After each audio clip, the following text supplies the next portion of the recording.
Outdoor Living Concepts presents What's Cooking California?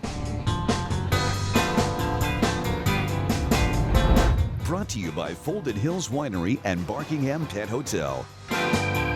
Featuring Chef Andrew Copley and Leonardo Curti, with special guest Melinda Lee. Welcome to California.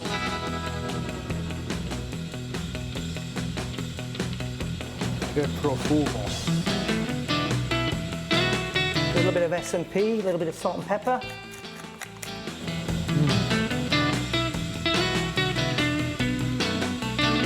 È buonissima. You can stir it and whisk it and taste it and monkey with it and get it just right and have a wonderful time. Let's see what's cooking today. Welcome everybody, I'm Chef Andrew Copley and we've got a great show lined up for you today. We're going to do some really nice California style dishes. The first one we're going to do is using our beautiful peaches from Southern and Northern California. We're going to use heirloom tomatoes and we're going to use some fresh corn. So this is what we're going to start with for this beautiful salad. When we cook corn, the best way to do it is to slow roast it in the oven. But what I like to do first is take the corn completely with the husk on, and I just give it a little douse with water. And then I put it on my roasting tray. I'm going to put a little bit of oil over these, and then these are going to go into the oven. So here's my corn. As you can see, I gave it about 25 minutes in the oven. I let them chill and cool down so that I can handle them. Obviously, if you don't, they're going to be really hot in the middle. And you can see how the husk is all dried out, and the top's all kind of got that nice burned look, but it's actually where it's just caramelized. So then all we're going to do is we're going to peel these off. And actually, this is the easiest way to peel corn once it's been cooked. You can just pull off the end, and then as we come down to those fibers, I always find the best way to do this is to take a paper towel or a dish towel like I have here, and you can kind of rub these down. That way it brings out, you can see all the fibers coming off, and then you don't get that stringiness when you're actually eating your corn. And what I do then is I'm going to clean off the ends. You can see how sharp this one is. Go down the middle, so I'm not actually trying to navigate all the way through the corn. I'm just taking it at sides, and I'm going to come off like this. And that simply is the best way to do caramelized corn. So let's get all these beautiful corn in here. And let's look at what else is in the salad. We've got these beautiful peaches. Now obviously we know there's a stone in there, so we have to navigate around the stone. And again, we're just going to start at the top, and I kind of roll it. I roll the peach. And then you still have the size to use, and then I usually have this for a little snack while I'm working. What I'm going to do then is divide this whole peach into 6 segments. So it's going to be 3, 4, 5, 6. So that's what I have in total. Now, beautiful heirloom tomatoes. So what I'm going to do is first take out the top portion here. So I'm going to go down the tomato, and that helps me get down to where that seed is at the top. And you can do 2 things. If you're really comfortable with knife skills, you can kind of take it out like this. If you're not, just turn it over, and you can see how sharp the knife is. That's a good test for a knife if it can cut through a tomato. And now I'm just going to do it like this. And that way I take that seed out. So that's an easier way if you're not too confident about your knife skills. Again, I want to keep this salad uniformed. We have nice wedges here. So let's do some nice wedges here. And again, I'm going to do 3 wedges to each quarter. Now what we're going to do is we're going to put this onto one side, and we're going to actually grill these peaches. Yes, grill them. Because again, the natural sugars in the peaches will come out really well. So I'm going to take these wedges, pop them in my bowl. Again, just a little olive oil. You don't need too much. I have my nifty little grill here, and I've got that on a medium heat as far as coming from the stove. So next, we're going to slowly caramelize these peaches and also get a really nice grill mark on them. It just gives it a really good presentation too. You can hear that sizzle.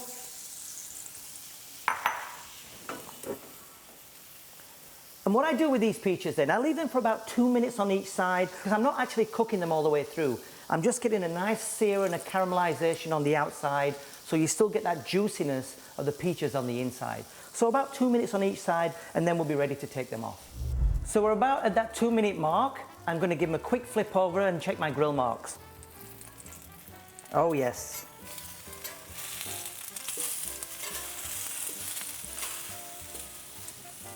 But I can already see that I've got a really nice caramelization on the top of the peach. I've got the beautiful grill marks I'm looking for.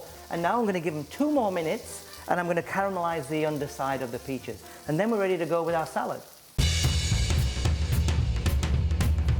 You can almost taste the excitement. You can almost taste the anticipation. And very soon, you will be able to taste all the new Warson wines. Launching April 2020. Warson Wines. Watch us grow at warsonwines.com. Welcome to Barkingham Pet Hotel, California. We are a 5-star luxury real hotel for dogs. Your dog will be treated like California royalty. We have an indoor-outdoor facility. Everything in the building is a California theme. California Dreaming Pet Boutique, California Grooming. Your dog can come to us for a whole spa day. California Dreamin' Pet Art, a pet art photography studio. California Paws Rescue. We have a certified dog trainer who offers behavior training and agility training. Our large luxury suites have king-size beds. We also have the Intercontinental for cat boarding. We've got about 22,000 square feet for your dog to have a wonderful time and a wonderful vacation stay. Doesn't your best friend deserve the best? California Paws Rescue is a 501c3 nonprofit. It is part of Barkingham Pet Hotel. If you're looking for a loving dog to rescue and to give a home to, please visit California Paws Rescue website.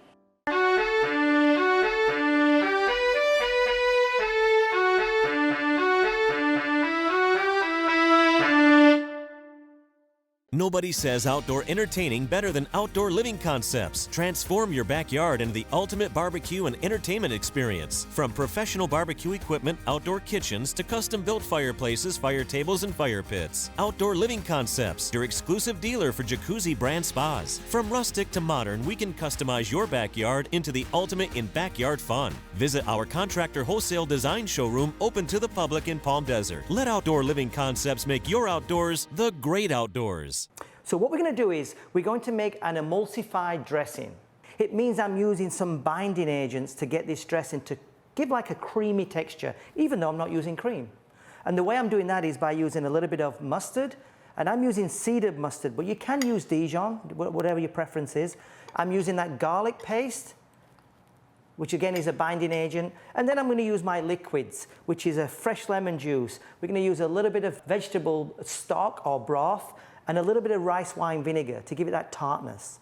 After we get all that and started to bind together, we're then going to drizzle our olive oil into the actual mix, and that'll bring it all together and bring up to one nice emulsified dressing.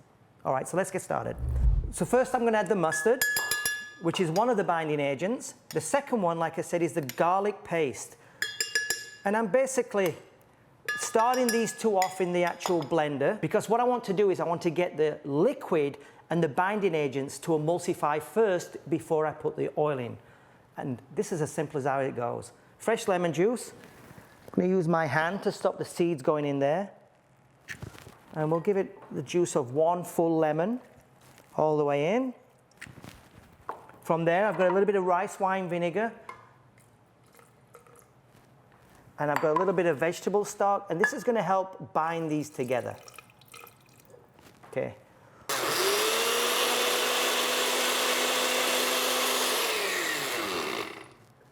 That looks awesome. That is exactly what I'm looking for. It actually looks like a creamy dressing already, and I even started with the oil. So the next thing I'm going to do is put my lid on for safety.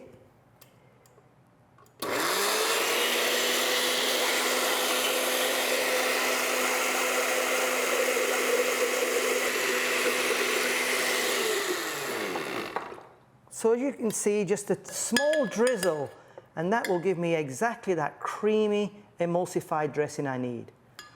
All I need to do now, season it up, a little bit of S&P, salt and pepper. I'll do a little taste, make sure I've got enough in there. Perfect. The dressing is just about finished. The last thing I'm going to do with the dressing is, because I want to make it a little bit more vibrant in color, I'm going to add some fresh parsley. I've got some basil, some lemon thyme.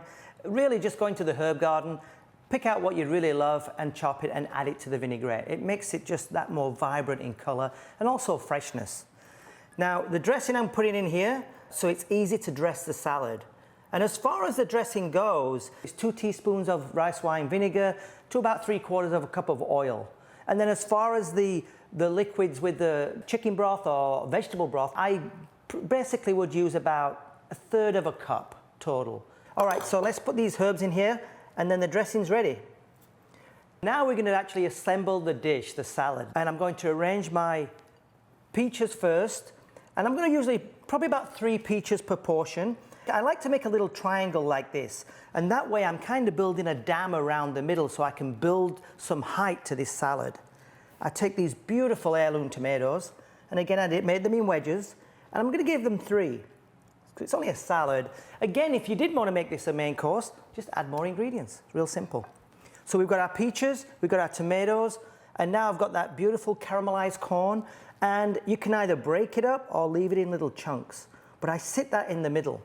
And the reason for that is because when you bite into the salad and you go through these peppery greens, you get these bursts of sweet corn coming up through the salad. It's delicious.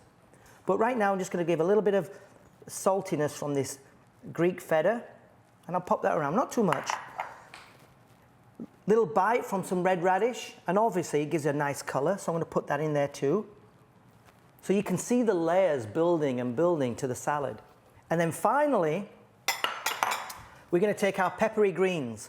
So everybody imagines peppery greens, what's that going to be? Arugula. So I do a little bit of mixture of arugula and actually watercress, hydroponic watercress, which I buy.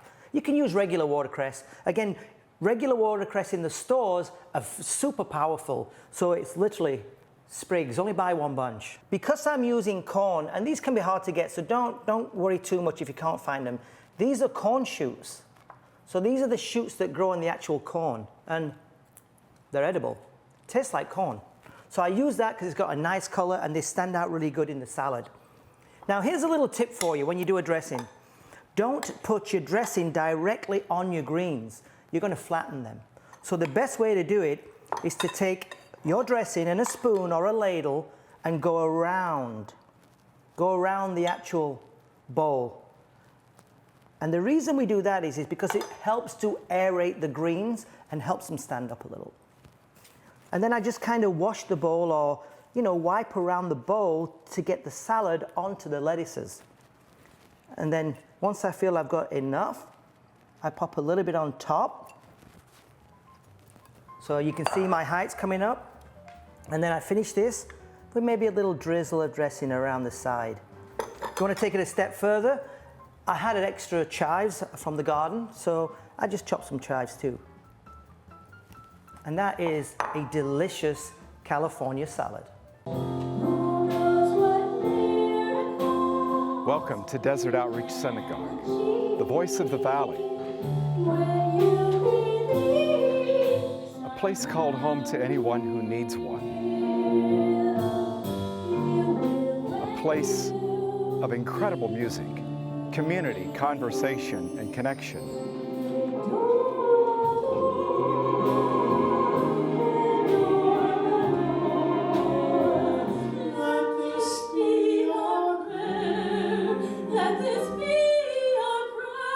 Desert Outreach Synagogue is a place for everyone.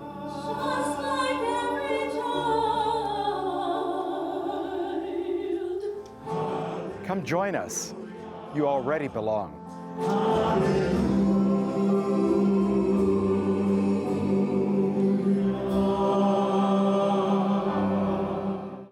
Hi, I'm Robin Ford.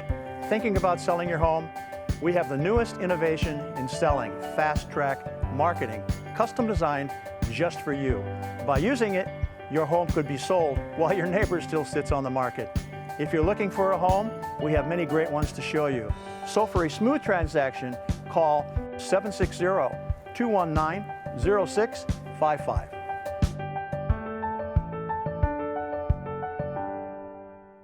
Folded Hills is about sharing what we have.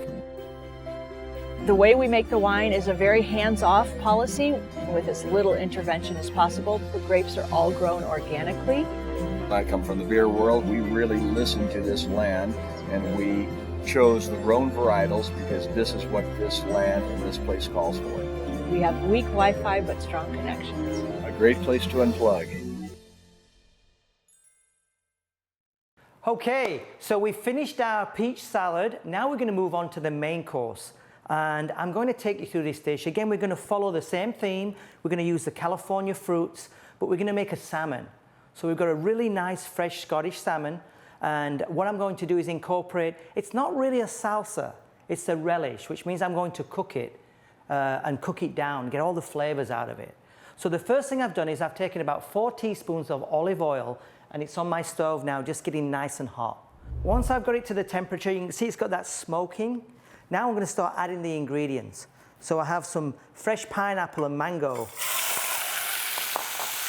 tomatoes, onions, and bell peppers. Beautiful sun-dried fruits. I have cranberries and raisins.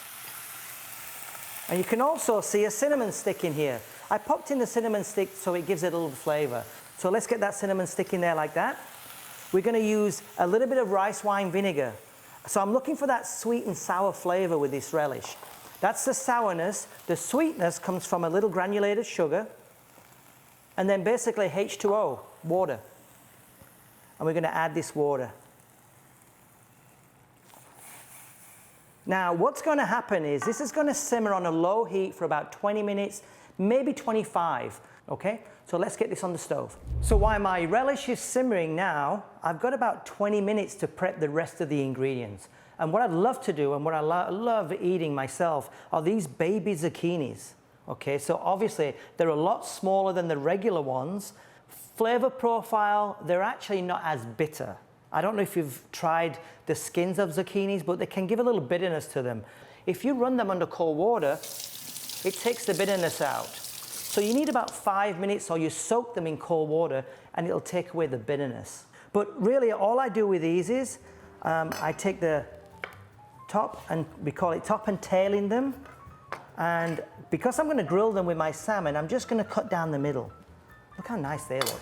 They look beautiful, don't they? So I'm just going to prep these, and literally these take minutes to cook. So we're going to top, tail, down by the half, and into the bowl. And then it's just a case of a little S&P, a little bit of olive oil so that they don't stick to the grill. And they're ready to go. Now we're going to move on to the salmon, and we're actually going to incorporate the salmon and the zucchini on the grill at the same time, and it makes it really compact and easy to put this dish together. Hi, my name is Greg Jones. My wife and I bought Gold Coast Motors 26 years ago after running the 10th largest Ford dealership in the United States. Yes, they are small, but what you get is 33 years of experience and Greg's personal attention to detail.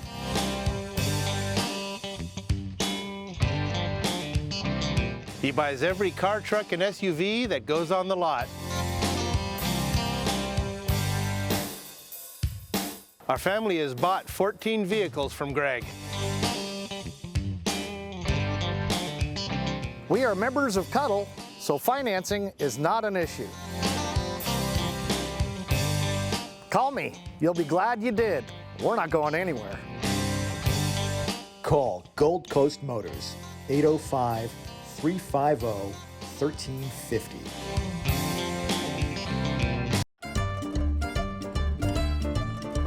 Hi, I'm Leonardo. I bring to you regional Italian food from Italy, my home, to you, to Solvang.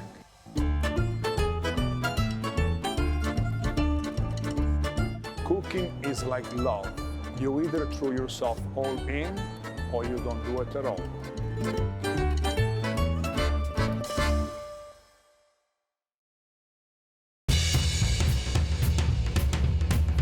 You can almost taste the excitement.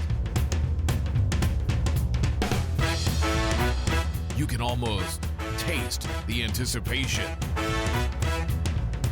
And very soon, you will be able to taste all the new Warson wines. Launching April 2020. Warson Wines.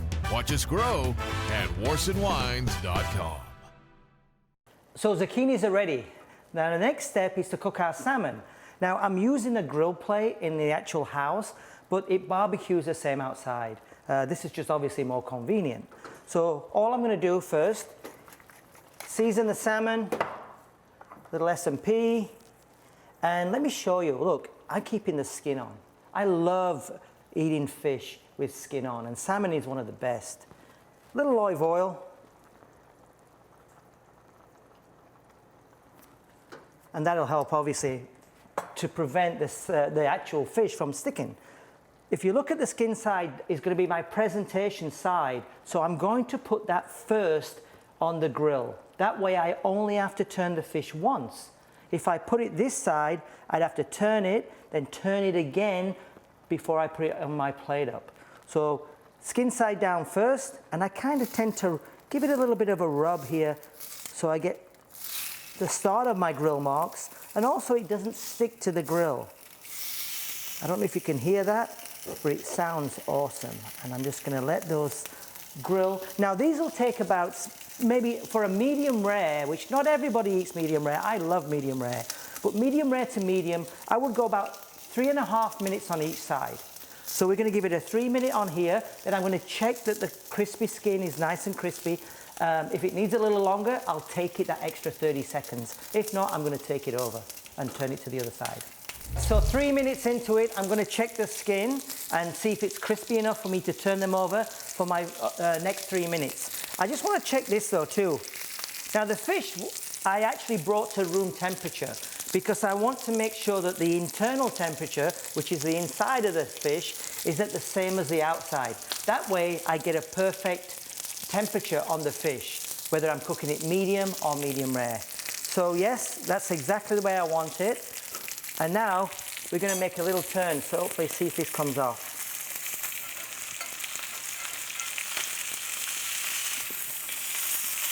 Oh yeah, nice and crispy.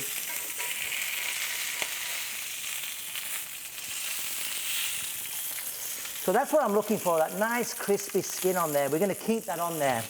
Now it's time to do my zucchini. And again, I'm just going to grill these.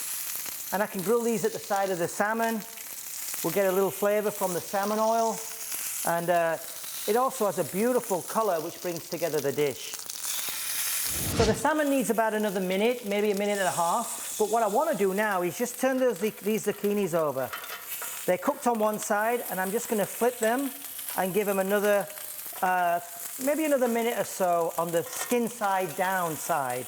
And that will cook them all the way through. So we're 3 minutes in now. I'm going to check the salmon. So now we're going to pull our salmon off.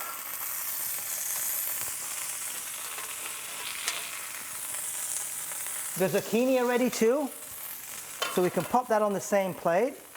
So what I'd like to do to plate this dish, we're going back to the same old chef's statement of using the white plate with a white background. We're going to put our salmon in the center, skin side up. We have our zucchinis we can do on the side like this for a little bit more color contrast. Now here's the fun part now. We're going to make the sauce. So let's have a look at our relish now. So we're 25 minutes in, it's reduced down, we've got all the flavors, we've got the color, and what I'd like to do next is add a little bit of butter, and that just makes the sauce a little creamier without adding any cream. So I'll pop in a little bit of cold butter, and I'm just gonna mix that into the mix. So once I added that butter, I'm just gonna pop a little bit on top. And if you do get the juice on the plate, that's fine, because that's delicious juice. That brings out all the actual fruits of California. And that's our crispy skinned salmon with a beautiful California relish. Enjoy. And let's enjoy a moment with Melinda Lee.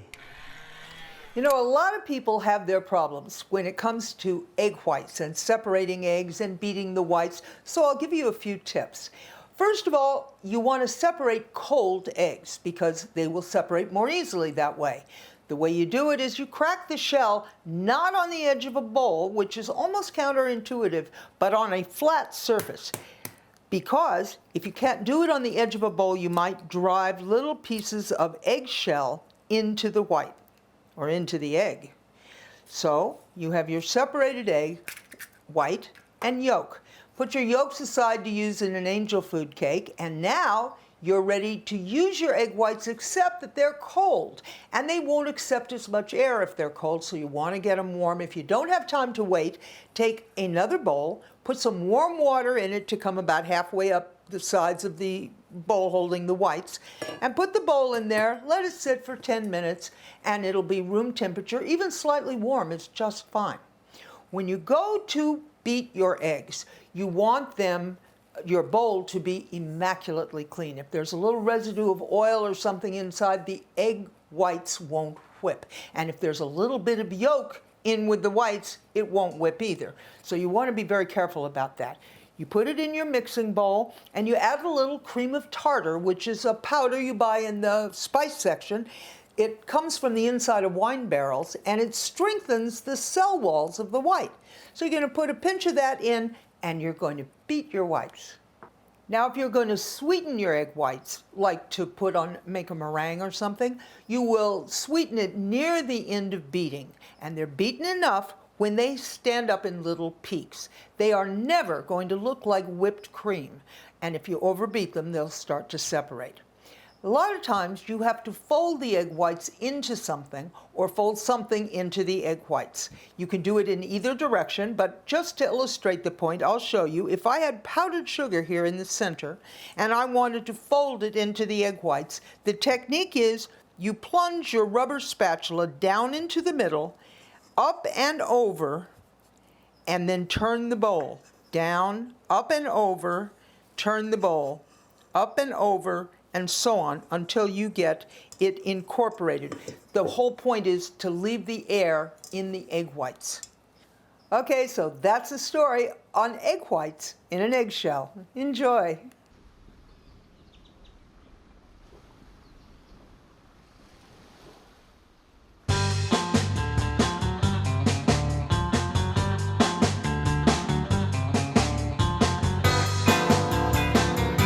Go to whatscookingcalifornia.com for featured recipes.